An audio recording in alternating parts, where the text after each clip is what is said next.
మత్తయి సువార్త 17వ అధ్యాయం 20-21 వచనాలు. అందుకు ఆయన, మీ అల్ప విశ్వాసము చేతనే మీకు ఆవగింజంత విశ్వాసముండిన యెడల ఈ కొండను చూచి ఇక్కడ నుండి అక్కడికి పొమ్మనగానే అది పోవును. మీకు అసాధ్యమైనది ఏదీ ఉండదని నిశ్చయముగా మీతో చెప్పుచున్నానని వారితో అనెను. స్తోత్రం దేవా, సర్వోన్నతుడ, ఈరోజు ఈ యొక్క వాక్యాన్ని ధ్యానిస్తూ ఉండగా ప్రతి వారికి వినగల చెవి గ్రహించగలని అనుగ్రహించి విత్తబడిచిన వాక్యం వ్యర్థం కాకుండా ప్రతి హృదయంలో నాటబడి 30, 60, 100 1000 పంటను స్వతంత్రించుకున్నట్లు కృప చూపించమని నజరేయుడైన యేసుక్రీస్తు నామములో ప్రార్థించి నమ్మి పొందుకుని ఉన్న మా పరమ తండ్రి, ఆమేన్. హల్లెలూయా. దేవునికి సమస్త మహిమ ఘనత ప్రభావములు కలుగునుగాక. దేవుడు ఎంతైనా నమ్మదగిన వాడు, అద్భుతాలు చేసేవాడు, ఆశ్చర్యమైన కార్యాలు చేసేటువంటి వాడు.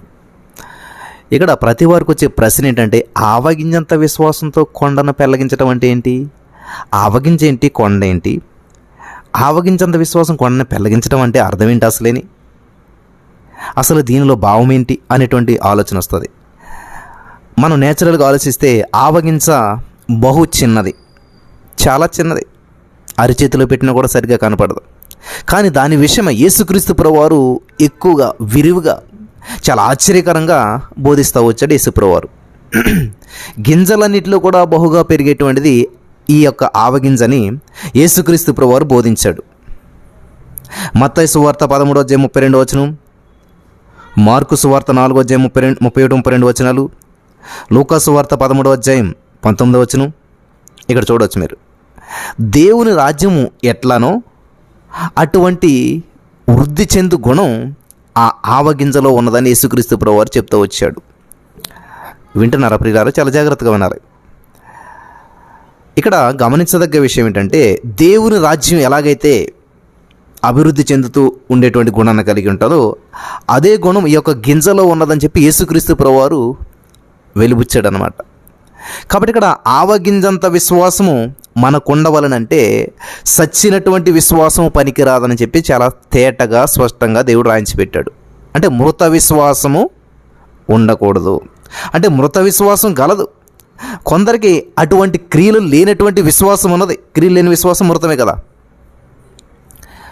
దేవుడు చెప్పేటువంటి ఆవగింజలో జీవం ఉన్నది, ఆవగింజలో ఆకారం ఉన్నది, ఆవగింజలో మరి చాలా క్వాలిటీస్ ఉన్నాయి. కాబట్టి ఆవగింజంత విశ్వాసం అని చెప్పి ఎందుకని అన్నాడు దేవుడు? ఇంకా చాలా గింజలు ఉన్నాయి కదా. సో ఆవగింజ చిన్నదే, దాన్ని ఒక కొండ కింద పెడితే అది నెమ్మదిగా కొండను కూడా పెగిలించుకుని బయటకు వచ్చేటువంటి సత్తా ఉన్నదంట దానికి. ఆ కొండను కూడా పగలగొట్టుకుని మొలిచేటువంటి లక్షణం ఉన్నదంట దానికి. జాగ్రత్తగా గమనించాలి, అంత పవర్ఫుల్ అన్నమాట. యాకోబు పత్రిక 2:26 మీరు చదువుకున్నట్లయితే కపటమైన విశ్వాసం 2 తిమోతి 1:3-5 వచనాల్లో సూచించబడుతున్నటువంటిది. ఎట్లనగా తిమోతిలో నిష్కపటమైనటువంటి విశ్వాసం ఉండగా అనేకులలో జాగ్రత్త లేనటువంటి ఎడల కపటమైన విశ్వాసం గలదని మనకు స్పష్టమవుతుంది. 1 దశలోనికి 3:10 విశ్వాసం అనేటువంటిది చెప్పబడింది, కానీ దానిలో లోపం ఉన్నట్లుగా వ్రాయబడింది. కాబట్టి నానా రకాలైనటువంటి విశ్వాసాలు గలవు, అల్ప విశ్వాసం గలదు. గనుక యేసుక్రీస్తు ప్రభువారు మరి ఇక్కడ ఒకసారి తన శిష్యులను గద్దిస్తూ ఇక్కడ చూసినట్లయితే అల్ప విశ్వాసులారా అని చెప్పి వారిని పిలిచాడు. మత్తయి సువార్త 6:30, 8:26, 14:31, 16:8, లూకా సువార్త 12:28. ఈ రిఫరెన్స్లన్నీ ఖాళీగా ఉన్నప్పుడు మీరు చూడండి. హల్లెలూయా. నమ్ముచున్నానని చెప్పి ఆ తండ్రి ఒప్పుకొనిను, కానీ అది ఒప్పుకొనుచు ఉండగానే ఏమైంది? నమ్ముచున్నాను, నాకు అపనమ్మకం ఉండకుండా సహాయం చేయమని చెప్పి యేసుక్రీస్తు ప్రభువును వేడుకున్నాడు. మార్కు సువార్త 9:24 మీరు చూసినట్లయితే విశ్వాసం ఉన్నది, కానీ దాని ఆనుకొని అవిశ్వాసం కూడా ఉన్నది. కాబట్టి ఇక్కడ ఆ యొక్క విశ్వాసము ఈ యొక్క విశ్వాసం ఉండగా జరగదు. వింటున్నారా? ఏది అపనమ్మకం ఉండగా విశ్వాసం జరగదనమాట. ఆవగింజంత విశ్వాసమే అగత్యము అనగా పెరిగే విశ్వాసము సరైనటువంటిది. పెరిగేది అంటే జీవం ఉండి పెరుగుతుందని అర్థం అనమాట. కాబట్టి ఇక్కడ జీవము కలిగినటువంటి విశ్వాసం సరైనటువంటి విశ్వాసం, జీవము కలిగినటువంటి విశ్వాసం సరైనటువంటి విశ్వాసం, ఇది ప్రతి వారు కూడా గమనించాలని చెప్పి ప్రభు పేరట చేస్తూ ఉన్నాను. హల్లెలూయా. దేవునికి మహిమ కలుగును గాక. ఇది చాలా అద్భుతమైన విశ్వాసం. జీవమున్న విశ్వాసం, మృతమైన విశ్వాసం. దేవుడు కొండ పెద్దదే, జీవం లేదు, నిర్జీవం. కానీ ఆవగింజ చిన్నదే, జీవమున్నదే, పెరుగుతుంది, వృద్ధి చెందుతుంది, అభివృద్ధి చెందుతుంది. కాబట్టి నీలో ఉన్న కొంచెం విశ్వాసమైన జీవమున్న విశ్వాసం, అభివృద్ధి చెందే విశ్వాసం, ఫలించే విశ్వాసం అయి ఉండాలి. హల్లెలూయా, దేవునికి స్తోత్రం కలుగును గాక.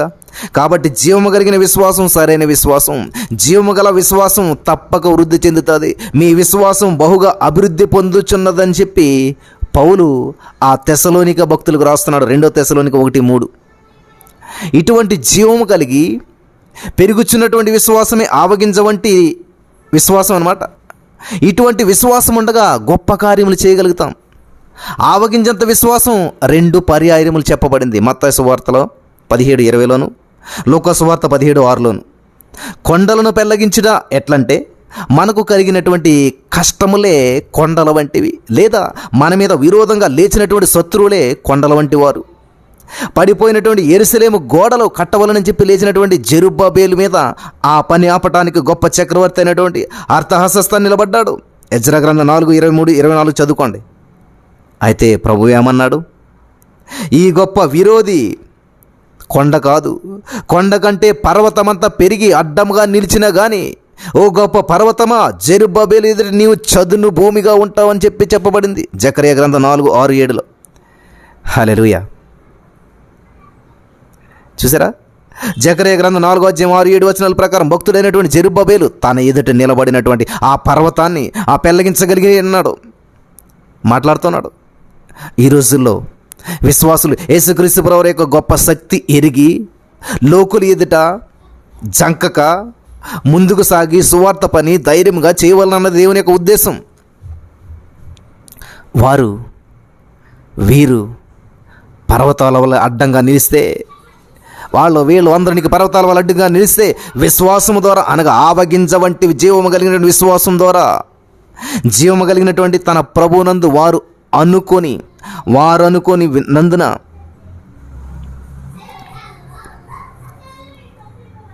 లోకమును, లోక జనులను, ఆ గొప్ప సువార్త విరోధులను జయించగలరు అని 1 యోహాను 5:4లో ఉంది. లూకా సువార్త 17:6 అయితే వేరొక అంశం ఉన్నది. అక్కడ ఏంటంటే, కంబలి చెట్టును పెళ్లగించవలనట. ఇది కూడా ఆవగింజంత విశ్వాసంతో జరగవలను. ఈ కంబలి చెట్టు ఏదంటే, సహోదరుని సరిగా క్షమించలేకపోతే అడ్డముగా ఒకనిలో పెరిగేడి గొప్ప ఆటంకము సూచిస్తున్నది. సహోదరుని క్షమించకపోతే అడ్డంగా మనలో పెరిగేటువంటి స్వభావం అన్నమాట, ఇదంతా ఆటంకం అన్నమాట ఇది. కాబట్టి దినము 7 మార్లు మీ పట్ల తప్పిదము చేసిన సహోదరుడు మారు మనసు పొందితిని కనుక నన్ను క్షమించమని అడిగిన యెడల, అనగా ఆ దినం 7 మార్లు అట్లు అడిగిన నోర్పుతో అలాగే వారిని క్షమించవలసి ఉన్నదని యేసుక్రీస్తు ప్రభువారు దీనిలో వెళ్ళబుచ్చాడు. లూకా సువార్త 17:1-2-3-4 ఇది వినగానే అపోస్తలులు ఆశ్చర్యపడి దీన్ని పాటించలేక, మా విశ్వాసం అసలు ఆరంభంలో రక్షణ పొందుటకు విశ్వాసం అగత్యం, అంతేకాదు క్షమించవలసినంత ప్రేమించి సహోదరుని క్షమించుటకు విశ్వాసం గొప్పగా కావాలి. మరియు ఈ మాటలు వినిచూనే ప్రభు ఆవగింజంత విశ్వాసాన్ని, దానితో కంబలి చెట్టును పెళ్లగించడం వివరించి చెప్పాడు. అనేకమైనటువంటి భక్తుల్లో ఒక చెట్టు అడ్డముగా పెరుగుతుంది. అది ఏ చెట్టు అంటే కంబలి చెట్టే. అది దేనిని సూచిస్తున్నదంటే, మీ సహోదరుని మీద మీరు ఆయాసపడినటువంటిదే దీనిలో సూచించబడుతుంది. నేడే ఆ సహోదరునితో సమాధానము, ఆ సహోదరితో నేడే ఆ స్త్రీతో మాట్లాడు. ఇట్లు చేయవలనంటే విశ్వాసమే మిక్కిలి అవసరం. యేసుక్రీస్తే విశ్వాసమునకు కర్తయు దాన్ని కొనసాగించేవాడనై ఉన్నాడు. కాబట్టి విశ్వాసము పెట్టుకొని ఆ పాత ఈర్ష్యను, పగను, అసమాధానాన్ని తీసివేసుకోనండి. అప్పుడేమైనట్లు, మీరు ఆవగింజంత విశ్వాసంతో అడ్డంగా ఉన్నటువంటి చెట్టును పెళ్లగించినట్లే. అలాగు చేతురని ప్రార్థన. దేవునికి స్తోత్రం కలుగును గాక. హల్లెలూయా. కాబట్టి ఆవగింజను చూసి మీరు తప్పుగా అర్థం చేసుకోవద్దు, చిన్నదే అనుకోవద్దు. దాంట్లో జీవం ఉన్నది. కొండ ఎంత పెద్దదని ఎప్పటికంతే ఉంటుంది, కానీ ఆవగింజ అలా ఉండదు. భూమిలో పడ్డ తర్వాత అది పెరుగుతుంది. ఆ పక్షులు వచ్చి దాని మీద గూళ్ళు కట్టుకుని ఎంత పెద్దగా అవుతుంది. కొండ ఎంత పెద్దదైనా ఎప్పటికీ పెద్దదవుతుంది ఇంకది. కాబట్టి ఈరోజు నీలో ఆవగింజంత విశ్వాసం ఉంటే అద్భుతాలు చూడగలుగుతావు, ఆశ్చర్యకార్యాలు చూడగలుగుతావు, మహోన్నత కార్యాలు చూడగలుగుతావు. హల్లెలూయా, దేవునికి స్తోత్రం. నీలో జీవమున్న విశ్వాసం ఉండాలి. దేవత దేవుడు అటువంటి విశ్వాసం కలిగి ఉండటానికి సహాయం చేసి నడిపించి బలపరచును గాక. ఆమేన్.